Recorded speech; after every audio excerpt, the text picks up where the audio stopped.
What's up, guys? How's it going? This is Manny Fraser, and another episode. Happy to be here. Just finished the course, and so I just wanted to do a reflection on it. It's definitely about that was done today, and it's good to reflect. It's good to think about it. So I just wanted to share some stuff. So in terms of like some of my biggest takeaways was takeaway for Mondays: move when you're stressed. So like when you're really stressed out, focus on moving. Like get up, move. But a lot of times when you're stressed out, you end up sitting down, end up wallowing, but that's not what your body needs to do. Focus on moving. It will help release stress. Next thing is pay attention to the tension. So paying attention to the tension is realistically pay attention to the tension that you're feeling in your muscles, and that's how you build muscle. Like it's one of the ways to build muscle. But if you're really focusing on building muscle with your clients, and your clients are having trouble focusing or having that muscle fibers fire, then you want them to focus on those muscles. He had us do Ben. So the course is called Muscle Intelligence with Ben Pakulski and Gavin Attore. It was a really good course. It's another 2 days of it, so you'll probably hear a couple more episodes about this. But he had us go into like a sort of a lunge, and in that lunge, he had us focusing on the quad. And then he had us now focus on the hamstring and the glutes. It was really cool because you're able to feel more of everything. So like pay attention to the tension. Where are you trying to drive the tension?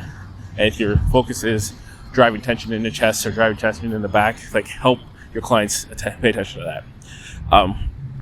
Curiosity instead of condemnation. So I know for a lot of us trainers, we can be very judgmental. I can't believe you're listening to that person. That V-shred guy, why are you listening? Realistically, man, like everyone's in the fitness industry, and like realistically, if someone's listening to someone and getting results, you're not going to be the person that is influencing them. So if you start tearing down the person that's giving them results, they're just going to be like, okay, you're negative. So like realistically, the main thing you want to ask somebody is like, what are your goals and how does this align with your goals? And if they ask you for your opinion, then you give it. But other than that, just like, cool, man. So curiosity, ask more questions, clarify expectations, clarify what the heck they want from you. What are the expectations? Like, because I know a lot of trainers don't do that. They get a client, they don't clarify, and then the client disappears. I'm like, oh, how come my client disappeared? Well, what do they want? I don't know. You don't know. Like, your goal is to help them with their goals. If you don't know what their goals are, and you're not always clarifying what their goals are, what ends up happening is your client will get to a point where they don't want to train with you anymore. And you're like, oh, they don't want to train anymore. They've reached everything. What you're telling me right now is your client reached every single goal that they had? No, what's happening actually is that you're no longer challenging them. And because you're no longer challenging them, they don't need you anymore, right? That happens a lot with trainers where they have clients and then the clients are like, oh, I don't want to train with you anymore because I think I've learned everything I need to learn. But that's not that. It's that they've outgrown you. Don't let your clients outgrow you. But I've talked about this before. Constant growth. You're in constant growth. Think about like a funnel or a cup. Your cup, you're pouring like you're pouring out a pitcher, and think about like an endless pitcher where that pitcher keeps on pouring, right? And as you're pouring into people, there's more things getting poured into you. You have to constantly be growing. Next is define what a great workout is. Like, that's another big thing. If you can't properly define what a great workout is, then how can you give it to your clients? A great workout for you might be lifting heavy weights. A great workout for your client might be muscle soreness. A great workout might be running for a long time. So you need to define to your clients what a great workout is. Next, take responsibility for your clients and the goals. And that's what your goal is. So like, this happens too much time with trainers. Trainers are quick to shift blame. It's my client's fault. My client didn't do this. Man, you didn't coach your client. Your client came in and hired you to coach them. Your job is to coach them. If there's a gap in your knowledge, you need to work on it. You need to take ownership. And it's like, oh, but what about my client? They took ownership. The ownership they took is hiring you. Like, and this is where, like, they're not passing the buck. They're hiring you. And this is where a lot of trainers get lost, is that my clients is not following adherences. Not that your clients are following adherences, are you coaching them through those adherences? Are you giving them the right adherences? Right? It's a behavior, and behaviors take time. You don't pick up a guitar and start playing it perfectly. You learn to play it slowly. You take practice, you practice and practice. That's kind of how it works. That's the same thing when it comes to clients. Take your time with clients. Adherences take time to learn. DT5 is curating success. So daily top 5, get your clients to write down what are you going to do on an every daily basis to make sure that you're able to crush the day and have success. 3 modes of progression. So understand these 3 modes of progression in terms of training. Time, slow tempo, reps. So this is like, in terms of like, when we're looking at time, these are the things that like, in terms of progressions. So we have time is your tempo and reps, how much time you're spending in your tempo. So it could be like a 3, 1, 0, 2. So like concentric, eccentric, concentric, pause, eccentric, pause. Or you can go like concentric, isometric, eccentric, isometric, something like that, right? Like, so you're focusing on like those type of things. That's time. Distance is torque. Hey, torque. So torque is mass times acceleration times distance. So when we're looking at torque and creating torque with your client, so mass times acceleration times distance is torque. So an idea of that would be like, mass would be like, how much are you lifting? So let's say you're lifting 20 pounds. Acceleration, how fast are you doing it? And then distance is how far is it from the center mass.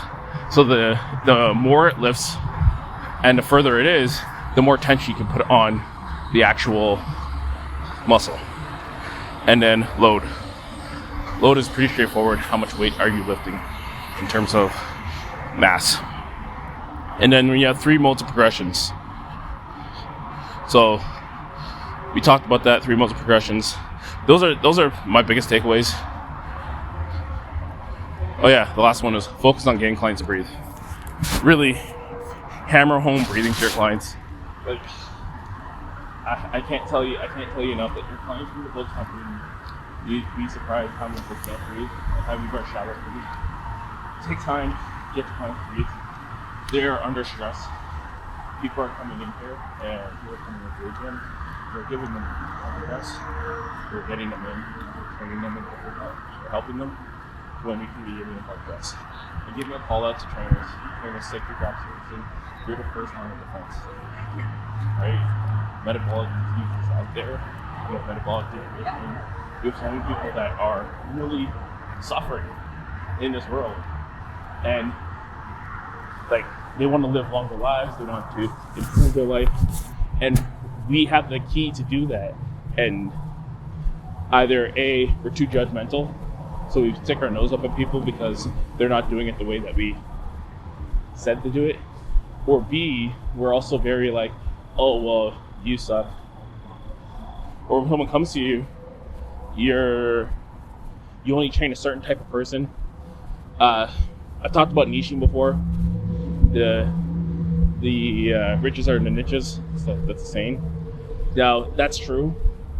When you're first getting into the game, it's really cool to be a niche type style of trainer.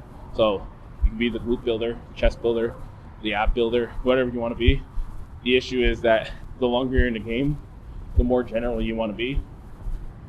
And like, unless you are the top glute builder in the world and everyone's coming for it, that's great. But like, athletic performance is different than building glutes. So now, if you look at being the top athletic performance coach, well, guess what? You'll probably strike on an athlete.